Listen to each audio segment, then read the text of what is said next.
कपड़े धोने वाली बहू। शादी के पहले से ही विभा को कपड़े धोने का बड़ा शौक था। कभी नल के नीचे तो कभी तालाब के पास। अरे मेरी नीली वाली लुंगी नहीं दिख रही है। विभा की अम्मा, कहाँ रखी है लुंगी? अरे वो तो विभा ने परसों ही धोकर रखी थी आपकी अलमारी में, देखो वहीं होगी। वो ना मैंने आज धो दी, मुझे लगा कि गंदी हो गई होगी। अरे कैसे गंदी हो गई थी? उसे तो मैंने पहना भी नहीं। हे भगवान, इस लड़की के कपड़े धोने की आदत से परेशान हो गया हूँ मैं। जितना तो घर में राशन नहीं आता, उससे कहीं ज्यादा डिटर्जेंट पाउडर का खर्चा है। इसकी शादी करवा दो, शादी जाए अपने घर में ही करे काम, फिर चाहे घर के कपड़े धोने हो या पूरे गांव के। हाँ ठीक बोल रही हूँ, देखता हूँ मैं कोई लड़का। वो दिन भी आ जाता है जब विभा को देखने लड़के वाले आ जाते हैं। लड़की मुझे अच्छी लगी। होने वाली सास कहती है, बेटी अगर कुछ पूछना है तो पूछ लो। वैसे तो हमारी लड़की बहुत ही शर्मीली है, जो बोल दो वो मान लेती है, इसे क्या पूछना होगा। अरे कैसी बात कर रही हो माँ, मुझे इन लोगों के घर रहना है, सवाल तो कई है। हाँ हाँ बेटा, पूछ लो ना, क्या पूछना है। आप लोगों के घर कपड़े कौन धोता है? सास का मुंह बन जाता है। देखो, अगर तुम ये कहना चाहती हो कि तुम्हें कपड़े धोने नहीं आते तो सुन लो, कपड़े मैं ही धोती हूँ, लेकिन तुम्हारे आ जाने के बाद मैं रुमाल तक नहीं धोऊंगी। अरे चुप रहना भाग्यवान, बहू बेचारी घर आई नहीं, उसे डराना शुरू कर दिया। वो क्या है ना बिटिया, अभी तक तो ये कल्लू की माँ ही धोती थी, लेकिन अब तुम्हारे पापा तो दहेज में वॉशिंग मशीन देंगे ही। तभी विभा की माँ बोल पड़ती है, सवाल भी पूछा तो क्या। वैसे भाई साहब, मशीन की तो फिर भी कपड़े धोने की कैपेसिटी होती है। मतलब जो बिटिया दे रहे हैं ना विभा, इसे कपड़े धोने का बहुत शौक है। ये आप लोगों के क्या, आस पड़ोस गांव मोहल्ले सबके कपड़े धो दे और उफ तक ना करे।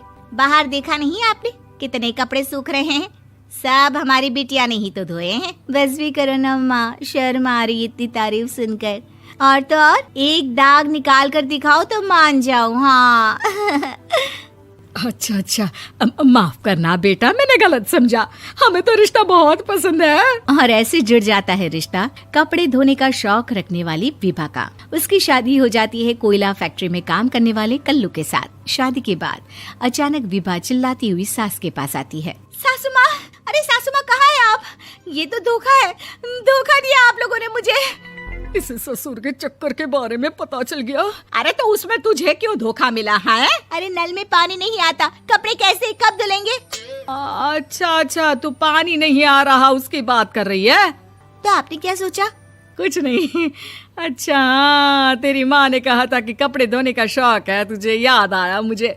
शौक बोलकर कपड़े धोने वाले मेरे जुनून को कम ना आके सासू माँ, कपड़ा धोना मेरा गुरूर है।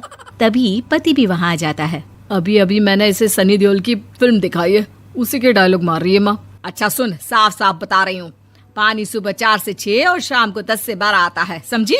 विभा टाइमिंग सुनकर हैरान हो जाती है। ये क्या भूतों का मोहल्ला है? सुबह 4 बजे उठकर कौन कपड़े धोता है? 4 बजे टंकी में पानी जाता है, फिर सारा दिन धोना ना, किसने मना किया? अरे कैसी बात कर रही हैं? 200 लीटर की टंकी में कितने कपड़े धो लूंगी मैं? सुबह ही उठ जाऊंगी मैं। अब क्या था, विभा सुबह 4 से लेकर रात के 12 बजे तक कपड़े ही धोती रहती। एक रोज सास पड़ोस से निकलकर कहीं जा रही होती है कि साथ वाली कहती है, हाँ कल्लू की माँ, जरा ये बताओ कि 2 साड़ी है, 2 ब्लाउज और एक पेटीकोट और एक नाड़े वाला लंबा कच्छा। हाँ तो? अरे तो क्या, कितना लोगी धुलाई ये बताओ। धोबन दिख रहे हैं हम क्या? हमारे पति सरकारी नौकरी से अभी रिटायर हुए हैं और बेटा सुपरवाइजर है कोयला फैक्ट्री में। धोबन समझ रखा है हमें? हाय रे कल्लू की अम्मा, माफ कर दो, वो तो मोहल्ले में यही सब बता रहे थे कि तुमने बहू को कपड़ा धुलवाने के काम में लगा दिया है। सास को पड़ोसन की बात सुनकर गुस्सा आ जाता है। वो घर पहुंचती है जहां घर के बाहर ही इतने सारे कपड़े सूख रहे होते हैं जितने कि किसी धोबन के घर पर। अरे ओ कल्लू की दुल्हन, बाहर निकल। माँ जी यहीं आ जाओ, बाथरूम में चादर धो रहे हैं हम। अरे अभी हम धोते हैं, तुमको बाहर निकलो। ये आस पड़ोस वाले बोल रहे हैं कि हम बहू से कपड़े धुलवा कर उसे कपड़ा धोने वाली बना दिए हैं।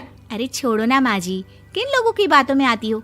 आस पास के लोगों का तो काम ही होता है कि वो किसी तरह सास बहू को लड़ा दे। बहू सारे घर के कपड़े धोती है, ये क्या कम है? बोलिए।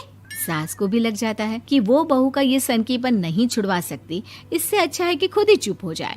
एक रोज सास और बहू मंदिर जाते हैं, जहाँ सास की साड़ी वहाँ खड़ी भीख मांगने वाली से मिलती है। माँ जी क्या बात है, आपकी साड़ी उस भिखारन से कितनी मिल रही है ना? हाँ हाँ देखो तो, दोनों की साड़ी मिल रही है। क्या बात है कल्लू की अम्मा, तुम खुद को तो अफसर की बीवी बताती हो और ऐसी सिंपल सी प्लेन साड़ी पहनकर घूमती हो। सिंपल और प्लेन नहीं है ये साड़ी। तो क्या सोने के धागे से फूल बने हैं? कुछ भी सासू माँ, कुछ भी। हाँ बने थे इस साड़ी में सोने के धागे से फूल। मेरे पति लेकर आए थे मद्रास से स्पेशली मेरे लिए 10,000 की।